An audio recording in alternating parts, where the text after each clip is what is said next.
Welcome back, Hnrs. Welcome back to it. Welcome back to your flipped classroom and our continuing discussion of Rome following the death of our guy Caesar, right? Yes, we're now going to be in your last flip that's going to be going into your test, okay? And we're going to try to keep this thing as not overwinded and overblown as possible, right? But the big thing about it, though, is ironically enough, I actually recorded this flip yesterday, but it ended up coming out like this. Yeah, so I'm using a computer that I'm not used to using, and I forgot to turn the microphone on. So I have a 20-minute flip of me just going...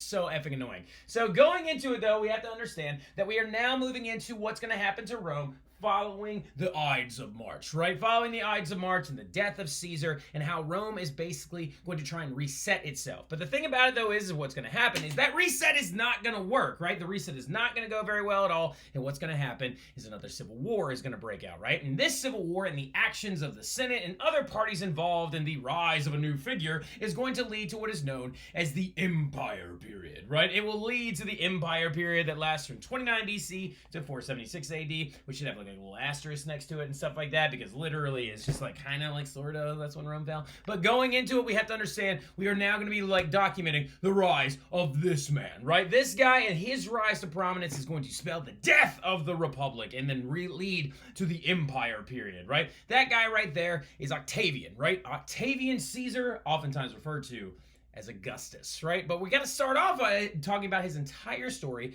as when he was Octavian, right? Not when he was Augustus, but when he was Octavian, because he earns that name over time. Now, this horrifying little sculpture of him right there with its weird little painted in eyeballs and stuff like that always makes me laugh and always, I think, is a great little starter to his entire story, okay? So going into it, we need to understand who Octavian is, right? So Octavian is Caesar's grandnephew, right? He's his grandnephew, and the biggest thing that you need to understand about the Romans and the Roman culture and things like that is that basically whenever you die, if you are a Roman man, you need to have a son or a boy to pass things on to, because women weren't allowed to inherit property, right? So going into it, you have to understand that he actually adopts this kid, right? Adopts Octavian as his son, right? This is a very common practice in Rome, right? It was very, very normal. It was not unheard of to adopt someone and so that they could assume your wealth and also your debts, right? So because he also is going to end up getting saddled with Caesar's debts as well. Caesar puts this in his will before he dies and things like that, and what we see is actually whenever he gets out, like actually brought the...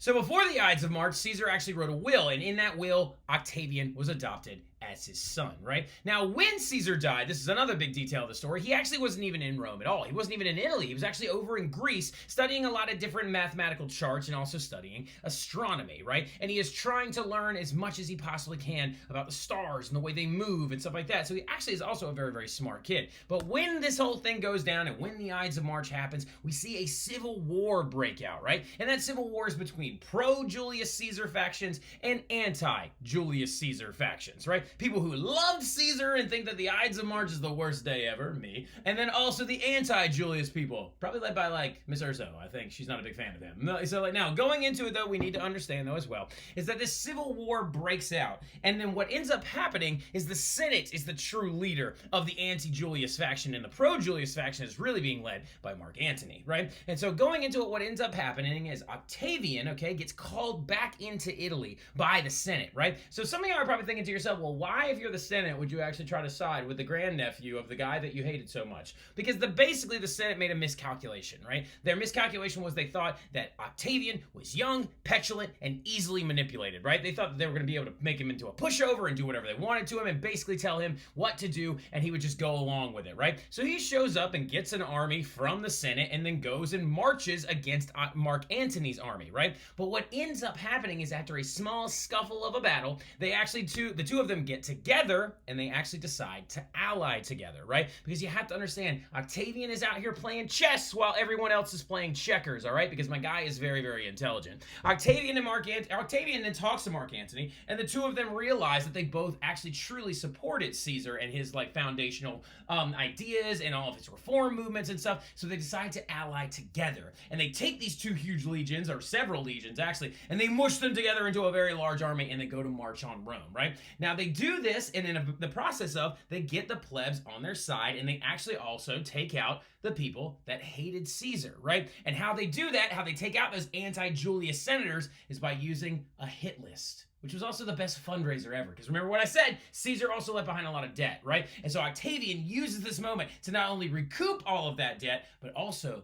to kill the senators in the Senate that hate him, hate his uncle, hate all this stuff, right? And so basically he's going to like purge the Senate of this anti-Julius faction. And he does this by using a hit list, right? A proclamation is actually like posted throughout most of Rome as they're beginning to march back in on Rome. And it literally has a list of names of different senatorial families. And the thing was is that if you brought those people to Octavian and to Mark Antony's army, they would give you a portion of that family's wealth and they would keep the rest of it, right? Recouping a ridiculous amount of money and also ousting all those anti-Julius senators, right? Some of them are like include people like Cicero, for example, who is one of those people that ends up on that list. And for any of y'all who want to know who he is, he's a political orator and a very, very intense Julius hater, right? And so going into it, though, what ends up happening to Cicero, just like what ends up happening to a lot of those other senatorial families, is they end up very dead, right? And so what ends up going down, though, is after this whole point and after this entire thing happens, they have a third guy with them. There's a third guy that you need to know for your test, and he is borderline irrelevant. Like, what I want you to what I want you to do is just write, like, legitimately irrelevant next to his name, all right? But the thing about it, though, is Octavian and Mark Antony, after they march back in on Rome and they retake it over and they use that hit list and stuff like that, what you need to understand that's really, really important is they form what's known as the second triumvirate, right? The second triumvirate, not the third one. The third one is me and Mr. Wooderson and Mr. Mathern, of course. The second one, though, on the other hand, is actually Octavian, Mark Antony, and this guy named Marcus Lepidus, right? Marcus Lepidus, who he was and where he came from, is basically he was one of the other officers that supported Julius, and he is a naval officer, right? So he actually runs a very, very large naval fleet, right? And so they brought him in for that main reason, right? To actually secure some boats and stuff like that, and also to secure another sector of the military to make it easier to overthrow that senatorial faction, right? The thing about it, though, is that Marcus Lepidus, like I said, is pretty much irrelevant because the thing that's different from this triumvirate and the first triumvirate, the first triumvirate was a political alliance made to advance the three men's claims and the three men's motives, right? The second triumvirate, on the other hand, was a three-way dictatorship, a dictatorial alliance that when they said that they would actually go take over Rome, they decided that they would split all that different stuff into like all the new like lands of Rome into three different sections, and they would lead each section, right? But they couldn't do that just yet because they've got to go down. They got to chase down the guys that killed Caesar, right? After they go and march in on Rome, they form their triumvirate and they decide that they want to go, and Brutus and Cassius are still on the run. So Brutus and Cassius, the guys that stabbed Caesar and led the Ides of March, are still very much alive, right? The Brutus and Cassius faction, though, thought bringing Octavian in would actually resettle Rome, and they were going to be able to return as heroes, right? Like Brutus and Cassius was like, oh, we'll go back to Rome, and we can proclaimed heroes within the Senate, and everyone will love us. But that actually is not what ended up happening. What ended up happening is that Octavian comes back, and he's pissed off, and so what ends up going down is basically they run away to Greece, right? Brutus and Cassius run away, but what ends up happening is Octavian, Mark Antony, and Marcus Lepidus chase them down, defeat them in battle, and Brutus and Cassius, rather than facing a jury or a trial or an inquisition of sorts set up by this triumvirate, they both kill themselves, right? They kill themselves rather than being captured, right? And so what ends up going down, though, is that the second triumvirate returns after destroying the murderers of Caesar, and they hold a huge ceremony in the Circus Maximus where they execute a huge number of those anti-Julius senators, and also a really big moment happens, right? Where basically Octavian stood up in front of the whole crowd and said, Romans, turn your eyes to the skies and watch as my father ascends to the gods, right? And he knew this was going to happen because remember, he was an astronomy student, right? And he literally had everyone look up into the air, and a comet was streaking through the sky, right? A comet was moving through the sky. Pierre, get in here. Sorry, he sounds like he's doing something bad. So like, now look, so big thing about it though is a comet was streaking through the sky. Come here, bud.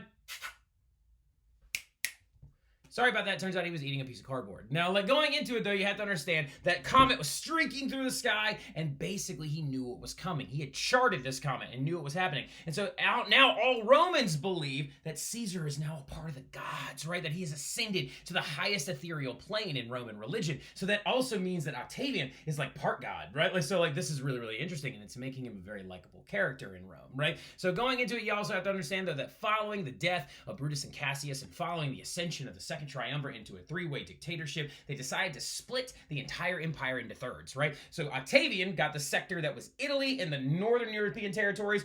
Mark Antony got the sector over towards Greece, right, and what also includes modern-day Anatolia and Turkey. And then also Marcus Lepidus, the irrelevant one, got the bottom chunk, right, the North African chunk, right? He got like what is now modern-day Morocco, Tunisia, Algeria, and what used to be Carthage, right? And so basically they split it up and they decide that they're going to run each of their own sections while they're trying to bridge the gap and all of this political like nonsense and shenanigans, right? But what ends up happening though is if you look at a map, right, and if you understand how maps work, there is one area that borders the Mediterranean that does not belong to Rome at this point because it's currently being led by a woman, right? Like so, and this woman is the leader of Egypt, and her name is Cleopatra, right? Well, the thing about it though that you have to understand is that Mark Antony has the sector that's right next to all her land, right? And do these two meet up?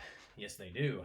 Do these two people actually fall in love? Yes, they do. Do these people actually get married and have 3 different kids? Some of you are probably like, well, did Mark Antony have a wife before this? He did, but that woman led a rebellion against Octavian and she ended up dying. Her name was Flavia, so he was a single guy at this point, right? So going into it, you have to understand, he ends up getting married to her, and Octavian sees this as a threat. Remember, Cleopatra is a very good politician, so she might have been betting on horses, but she might have just picked the wrong horse, right? Because what ends up happening is paranoia sets in for Octavian, and he decides to himself, if I allow Mark Antony to assemble legions of Rome and combine them with the armies of the Egyptians, I may be in for a very, very hard-fought war, and I could possibly lose, right? So paranoia sets in, and he decides to declare war on Cleopatra and Mark Antony out of fear of revolt, revival, and a possible overthrow. So he actually goes off and he strips all of he strips all of Marcus Lepidus's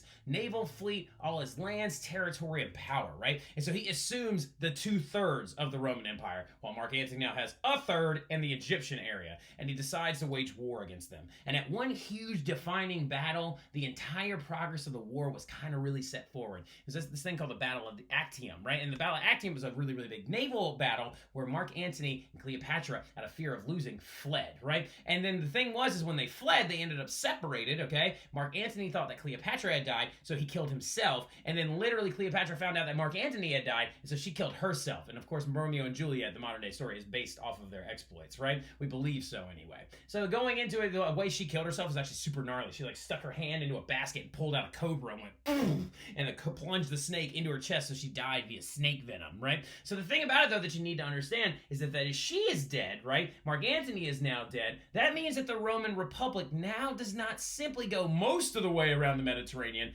The Roman Republic now expands and traverses the entire Mediterranean. Now, this is a big deal because it means that you control the biggest trade hub in the Western world, right? Like, so the Western world and the known world at the time, the biggest money-making area is the Mediterranean. It is now controlled by Octavian and his Republican government, right? Because he becomes dictator in 27 BC. Notice that's about 2 years after the Empire period starts, when they annex and take over Egypt. And he restores the Republic, quote unquote. Now, some of y'all are like, Master Terry, I'm confused. How can this have a Republic, but it's also now the Empire period, right? Because the thing about it, though, is notice I have Republic in quotes, right? He didn't really return it to the true Republican thing. He kind of just made everybody think he did, right? Like, so, because Augustus is a brilliant man. By the way, Octavian's name gets changed to Augustus, which means the respected one. Where are you, you bad little dog? Where did you go? Like, so, Pierre, are you under the bed?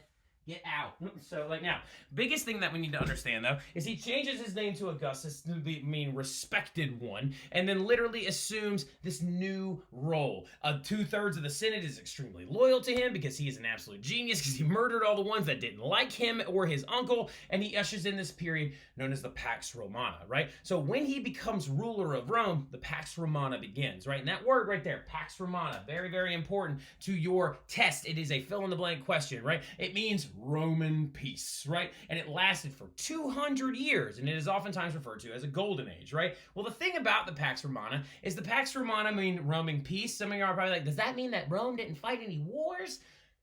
Kinda. It just means they didn't fight any wars against themselves, right? There were no civil wars in Rome during this time, or any major ones of account, right? And so what ends up happening, though, is did they fight wars? Yes, they did. They killed a bunch of barbarians and took over more land, right? And Augustus actually becomes what you would refer to as the first true Emperor of Rome. So this is a big bar trivia question, right? Later on in life, if you're ever actually out somewhere, you're playing trivia somewhere or whatever, Julius Caesar, never emperor of Rome. A lot of people think he was, but he wasn't. He was only ever a dictator, whereas Augustus is that very first true emperor of Rome. Reason why is because the system that he created was actually called the Principate system, right? He actually, when he returned Rome back to the Republic, he didn't really do that, right? In the reality, he basically said, yes, the Roman Republic will now function, but I will be over top of it, right, as the Principate, right? And the Principate basically means the first amongst equals, right? He basically is just saying, I am the person who has an ultimate veto over everything, and I can do that with that so I please, right? The thing about it, though, is that he also is like referred to as the Imperator by this point, because he's won a major war, right? So the Imperator title was the title given to any general that had won a big war. It's when they got to wear their purple toga. It's when they got to have their parade. It's when that kid was in the chariot behind him going, remember, you're not a god, which Stanga did to me actually on Friday. It was literally following behind me saying it, and it was absolutely hilarious. So going into it, though, you have to understand the Imperator, right? That word, that title that was given to Augustus eventually transmogrified itself into the word emperor, right? So like now, because he was now the all-time Imperator and Principate, right? So under the leadership of Augustus, though, a lot of great stuff did happen for the expansion and like growth of Rome. First couple things is that first he established what is known basically in Western civilizations as a constitutional monarchy, right? Because the Republic didn't disappear. The Senate was still there. The tribunes were still there. The tribunes could still veto the Senate. There was still the consuls. There was still the dictator. By this point, where the consuls had to be one patrician and one pleb, which is super cool, right? So all this stuff still functioned in its normal essence, but it now had a leader above it that had hereditary title, right? So basically what you ended up having is what's known as a constitutional monarchy, where you have a king that works with an elected government, right? You see this very much present in a lot of like different kingdoms throughout Europe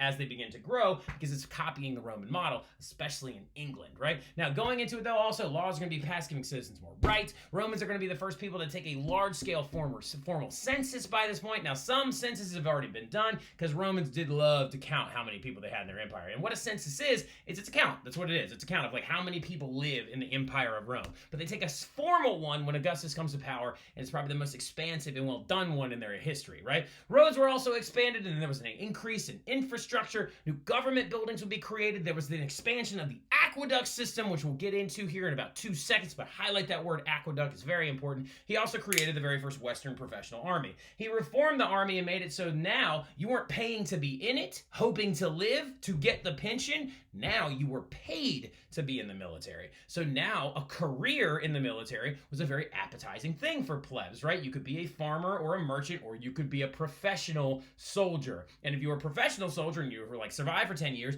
you were given land, title, and a little bit of money, right? And there's a pension involved. So it was a very brilliant idea. So what do you think happened to army enrollment? It skyrocketed, right? And so the empire period of Rome had a very large military, right? And also the other big thing about it, though, as well, is he created the Praetorian Guards, right? Now, the Praetorian Guards are basically the secret service for the emperor, right? They were basically the guards for the emperor, and they actually become a very, very heavy political figure as things go forward, right? Now, this is another bunch of pictures that also demonstrate how how Augustus's Pax Romana period led to the growth of Rome. This right here is a public restroom, right? Some of you are like, why is that such a big deal? Because underneath this bad boy, instead of having buckets of duty, like, you know, Callie and Emily dumped all over Marcus Bibulus, right? Like, so now, instead of having that anymore, there's water that runs underneath it. So literally when you went to the bathroom, it went away, right? Like, so yeah, so they actually integrated plumbing systems. They also built more bathhouses throughout Rome that were heated underneath them, and they used salt to keep bacteria from growing in them, right? They didn't know what bacteria was. They just knew that dirty water made you sick. So literally they had like heat under the bottom of them by having fires. There was a space, a gap between the floor of the bath and another area, and literally slaves kept these fires burning and kept the water at a higher temperature, right? So it was like a hot tub, basically. That's the male one. This is the female one, right? So this one right here is an aqueduct as well. This is the system that he began to expand. What the aqueducts did is they brought fresh water into Rome, right? On a very slow, gravitational little slope, it brought fresh water into Rome, and they still function to this day. This is the Forum of Augustus that was built during his empire that they say was so full of treasure that you had to walk over top of it just to get to the main building. That right there is the roof of the Panther Pantheon that was built as well, designed by Marcus Agrippa, one of like Augustus's main guys who actually helped him at the Battle of Actium. And that right there is the skylight and the coffered dome that is made out of poured concrete, right? Like, so architectural like triumphs happened as well. And one architectural triumph that happened during the Pax Romana period is, of course, this bad boy right here, made after Augustus died, right? Made long after Augustus died. That guy right there is the Colosseum, right? The Colosseum, of course, being the giant arena, and I took all of these pictures, by the way, when I was in Rome a few years ago. A giant arena that was there for gladiatorial combat, right? Now, the thing about it, though, is as you can see, it's not in the best shape in the world, right? It's seen better days. It used to have seats that you could sit upwards of 50,000 people inside of it, and many modern-day sports arenas are actually modeled after it, right? Now, looking at it, too, this used to be a very large floor right here, but as you can see, it was made of wood, so it all rotted out and stuff like that, and also, it got hit by an earthquake in the 1340s, so it's just, it needs, yeah. So like now you have to understand though as well, really cool fact about it, the gladiators actually didn't walk in through these gates, they actually walked in underground and were raised up from the bottom, right? Which is super, super cool. It's like a WWE match, right? This is me, of course, standing in it like a dork, and then like this is another view of that underground area. Underground with this as well, they actually, under the leadership of Nero, integrated water pumps, and they actually had literal naval battles inside of it. It was like a giant water-filled arena. They could do that if they wanted to. That right there are the marble seats that the senators would sit on because they got a better angle and a view of everything because they were rich. And then also the other thing, speaking of seats as well, one of the coolest things that we've ever discovered inside the Colosseum is actually vandalism from kids, right? Like, so kids apparently vandalized the seats, and they would use like little writing styluses to like put their names on it, put like Claudius was here, or their favorite gladiator names, or like little pictures that they drew. And I find that so cool because it just means that ancient children were just exactly like children today, right? And so going into it though as well, this is another bigger view of that sand pit right there, and that's where the main attractions would go on, right? You would see a beast hunt possibly, which is when they would set the entire floor up to look like a natural scene, and they would release a wild animal out there and a gladiator would hunt it. You would see a gladiatorial fight, magicians, jugglers, a lot of different stuff, right? And then the other thing that you might see as well is an execution, right? Like public executions in the Colosseum were very, very common. And a big group of people that they like to execute a lot in that area were Christians, right? Early Christians that were actually being converted over to this new faith, right? So big thing about it that we need to understand about that is where we're going to end off everything, right? Talking about the Colosseum and a picture of my darling wife right there when we actually went, okay? So the thing about it that we need to understand though is that this unit has been awesome. I've had so much fun teaching Rome to y'all. Study all the stuff that we've gone over this whole time. Look at your study guide. If it is labeled in red, it is not on the test. I'm bumping it into the next unit when we talk about the Middle Ages, right? So big thing about it though is, that's your flip. Hope y'all have a good one.